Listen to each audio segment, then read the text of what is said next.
Good afternoon, everyone. Hi, good afternoon. I think teaching is the best job in the world. Absolutely the best job in the world. When we as teachers go out to teach, we think we're imparting knowledge. But the fact of the matter is, for every little bit that we teach, we learn something that's 1,000,000 times greater than what we can teach. So today, after 5 years of teaching at Kranti School, I don't want to tell you about what I've taught. I want to tell you about the 3 biggest things I've learned as a teacher. The first thing is about the purpose of life. What do you guys think is the purpose of life? I think that the purpose of life is to seek and spread happiness. Everything that we do is truly about seeking happiness. Whether it's studying, whether it's spending time with friends, whatever it may be, everything we do is in the pursuit of happiness, right? And this I've learned from 19-year-old Pinky, who was trafficked at the age of 9, forced to do sex work for 3 years. And she came to Kranti at 14. She has dyslexia, she has depression, she struggles with self-harm, cutting herself, burning herself, and yet 90% of her day is spent laughing and making everyone around her laugh. And when I look at Pinky every day, and I think about all the things she's been through, and I think if she can spend her day laughing, why can't we? Of course we can. And every day I thank Pinky for teaching me this lesson about what it means to seek and spread happiness. The second biggest lesson I've learned is about success. What is success? Often we're told success is about the grades we earn, the money we earn, the status we earn, right? I think success is about how many lives we positively impact. And this I've learned from 21-year-old Sheetal, who came to Kranti at age 17.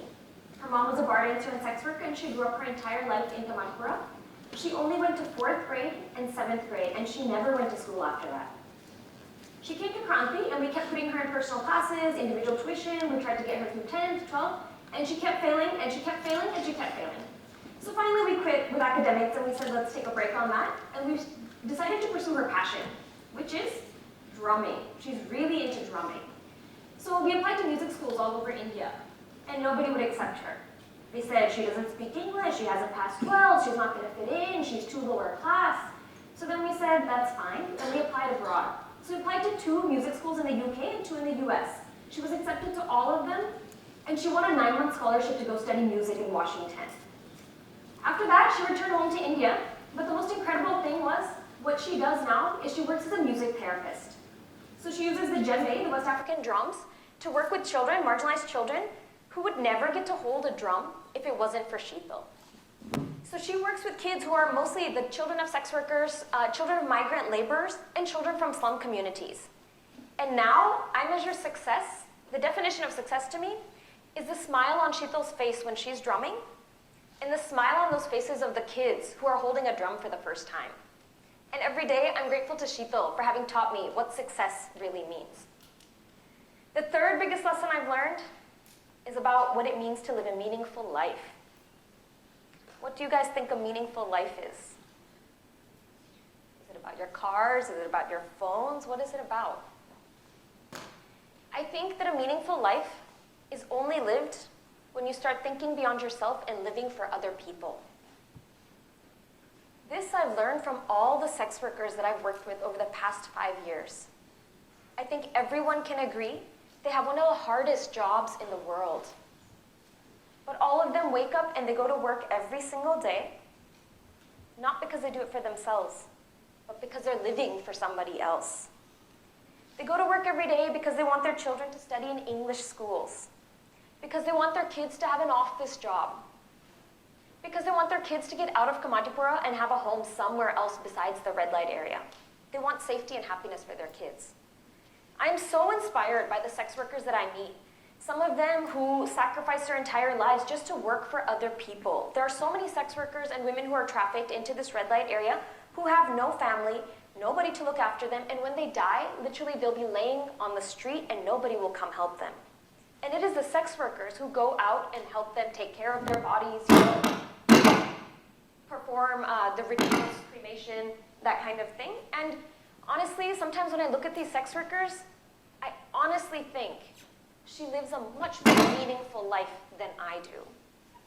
And so every day I thank the sex workers I know for having taught me everything that I know about what it means to live a meaningful life.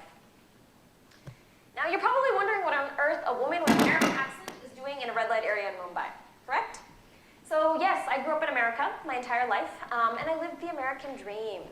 We had a huge house, 3 cars, and we even had a boat. And inside that house, my parents both had mental illnesses. My mom had schizophrenia. My father was bipolar.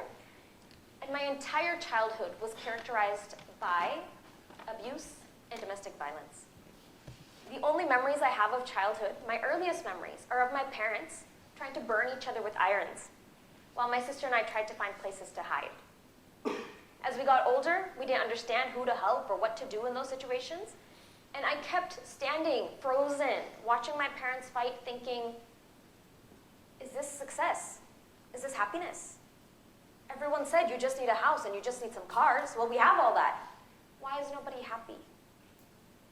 So at a very young age, I started asking these questions. What is the purpose of life? What is success? What is a meaningful life? And it was a very long journey to find those answers. I did try what everyone tells us. You guys as students especially, we're told from such a young age, you need to do well in school. Why? So you can go to a good college. Why do you need to go to a good college? So you can have a good job. Why do you need a good job? So you can have a nice house. Why do you need a nice house? So you can have your 3 cars. And supposedly, that's supposed to make you happy. Guess what? I tried all that. I was an officer in the US Air Force for 7 years. Eventually I got kicked out because I'm lesbian, but my story helped change the policy, and now since I was kicked out, gays and lesbians are allowed to serve openly in the military. But I had all of those things as well. I had a Mustang.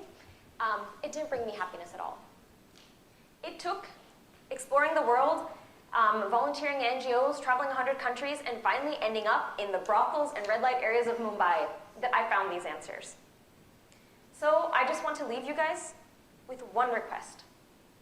Please, for your entire lives, seek and spread happiness. Think about success. Don't let society define success for you. And third, never, ever, ever give up your quest to build a meaningful life. Thank you.